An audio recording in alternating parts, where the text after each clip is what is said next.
Today we are at Sambia. We have to close down this facility because they are discharging untreated wastewater by bypassing the treatment plant. So we are going to close down the facility.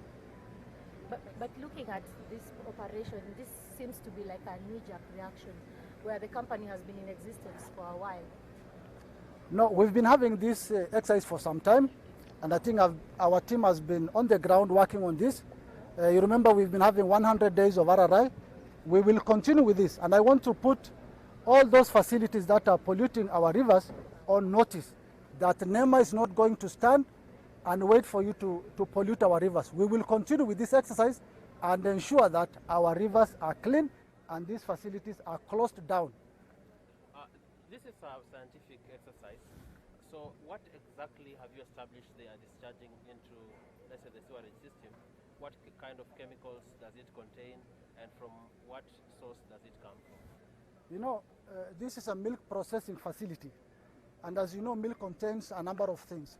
So if they discharge directly without looking at the limits that is required under the Water Quality Regulation 2006, we must ensure they meet the standard before they discharge to the public sewer. It's a requirement. It's a legal requirement. But then again, before you sanction a company to start working, such as this, isn't there a standard operating procedure that you first, allow as NEMA before they are allowed to operate? How does it happen that they are able to operate for months without being detected? You know, as NEMA, we've been working with these industries, with these factories. We normally give them time because there is compliance assistance we normally give them before we come to the issue of closures. We take them through the process and we receive environmental audits to ensure that they comply. Yep. And when you talk of compliance, there is this aspect of effluent discharge standards. Maybe can you elaborate what are these standards that they must adhere to before allowed to operate? You know, the standards are very clear under the Schedule 5 of the Water Quality Regulation 2006. They have to, before they discharge to the public sewer, they have to meet those standards, and they are very clear in our regulations. So are we going to see somebody being arraigned in court tomorrow? We've seen an arrest. Who has been arrested? We've arrested operations manager, and we are going to arraign him in court. Our team are working on that currently. So on what charges? On discharging untreated wastewater into a public sewer. So is the company still going to operate? Is there a closure? We are going to close down the facility for now Up to when? until they meet the requirements, until they comply.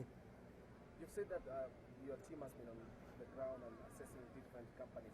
How many so far have you assessed, and perhaps the figures? How many have you closed down? How many are you looking at, again, without maybe going into details of the exact names, maybe that you're targeting, but the ones that you've already closed, do you have the figures, the names? You remember when I gave out the press conference, I think the last 2 weeks, we said when we are looking at the Nairobi River ecosystem, we've identified 122 discharge points. And these are the points that we are currently enforcing to ensure that all these factories along the river basin that are discharging waste into our aquatic environment must be shut down. And we are not getting back on this. We must ensure that Nairobi River is clean. So 122 are discharging and treated waste into Nairobi River? Those are the ones identified, and 50%, by the way, have complied. We are looking at the other 50% that have not complied.